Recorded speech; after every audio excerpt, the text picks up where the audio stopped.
কাশ্মীরের পহেলগামের হামলার পর পাক ভারত উত্তেজনা তুঙ্গে। যুদ্ধ পরিস্থিতি বিরাজ করছে চির প্রতিদ্বন্দ্বী দেশ দুটির মধ্যে। জানা গেছে ইতোমধ্যেই সামরিক প্রস্তুতির অংশ হিসেবে শত শত ট্যাঙ্ক প্রস্তুত করেছে পাকিস্তানকে সাহায্যে এগিয়ে আসছে চীন, তুরস্ক।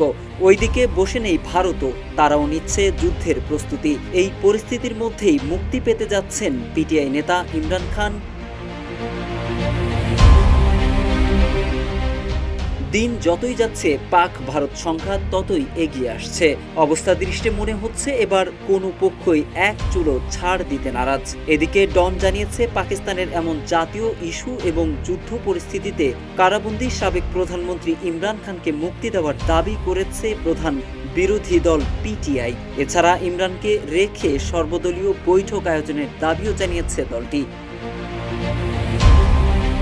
ওয়ালটন আবারও মিলিয়নিয়ার অফারে ওয়ালটন ফ্রিজ কিনে আপনিও হয়ে যেতে পারেন মিলিয়নিয়ার। ডন বলছে পেহেলগামের হামলার পর পাক ভারত উত্তেজনা বেড়ে যাওয়ায় পাকিস্তান তেহরিকে ইনসাফ তাদের দলনেতা ইমরান খানের মুক্তির দাবি জানিয়েছে, যাতে জাতীয় গুরুত্বপূর্ণ আলোচনায় অংশ নিতে পারেন তিনি। অবিলম্বে একটি সর্বদলীয় সম্মেলন আয়োজনের আহ্বান জানিয়েছে পিটিআই, যেখানে ইমরান খানের উপস্থিতি নিশ্চিত করার দাবি করেছে তারা। এদিকে পিটিআই নেতা সিনেটর আলী জাফর বলেন, রাজনৈতিক মতপার্থক্য এক পাশে রেখে এখন দেশের স্বার্থে ঐক্য জরুরি। বর্তমান পরিস্থিতিতে একমাত্র সঠিক পদক্ষেপ সর্বদলীয় বৈঠক। ইমরান খান এমন বৈঠকে অংশ নিলে পাকিস্তান ঐক্যবদ্ধ বার্তা দেওয়া যাবে বিশ্বকে, আর এতে দেশের অবস্থান আরও শক্তিশালী হবে।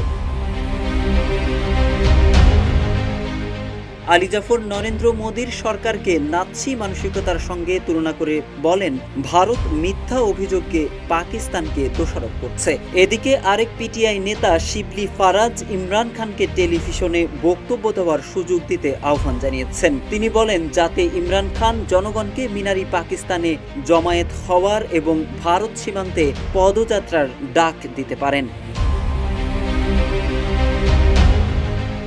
ক্ষমতাসীন পিএমএলএন এর সিনেটর ইরফানুল হক সিদ্দিকী বলেন, পেহেলগামের হামলা একটি ফলস ফ্ল্যাগ অপারেশন, যেটি ভারতের কর্তৃপক্ষই পরিচালনা করেছে পাকিস্তানকে হেয় করার জন্য। তিনি প্রশ্ন রাখেন, যেখানে প্রতি 7 জন কাশ্মীরির বিপরীতে একজন ভারতীয় সেনা মোতায়েন, সেখানে এত কড়া নিরাপত্তার মধ্যে কিভাবে এমন বড় হামলা সম্ভব?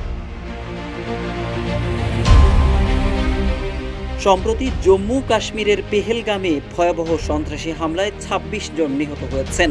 2019 সালের পুলওয়ামা হামলার পর কাশ্মীরে এটি সবচেয়ে বড় হামলা। এরপর থেকে পাকিস্তান ও ভারতের সম্পর্ক পুরোপুরি ভেঙে গেছে। উভয় দেশ একে অপরকে যুদ্ধের মতো পরিস্থিতির হুঁশিয়ারি দিচ্ছে। মোহাম্মদ সাইফুল ইসলাম, ইত্তেফাক।